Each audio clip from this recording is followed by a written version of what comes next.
Hello everyone! For today's video is, ayan na nga, mamamalengke sana ako kaso lang gusto ko munang pumunta dito sa corner ng mga bilihan ng mga bed sheets. So, ayan na nga, yung baba niya is bilihan ng mga gulay, mga karne, mga isda at iba pa.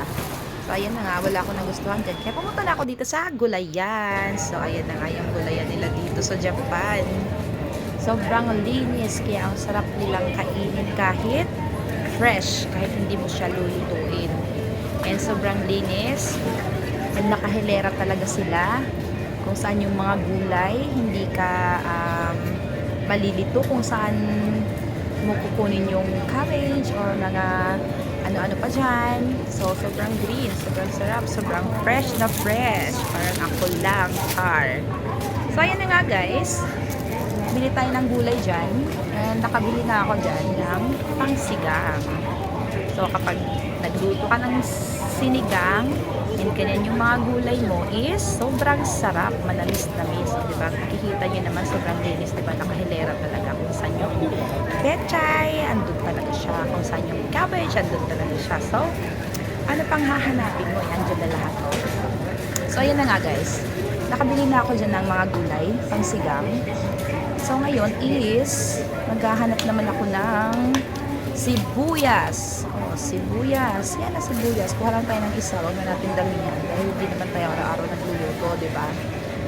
And now, gusto ko sanang kumain ng kamote. Kaso lang, nag-change yung isip ko. Huwag na lang. Back to gulay na lang ulit tayo. And kuha tayo ng ano dyan, ano-ano dyan, mga anik-anik dyan. So, ayun na nga, umiikot na tayo. Punta naman tayo sa corner ng mga karne.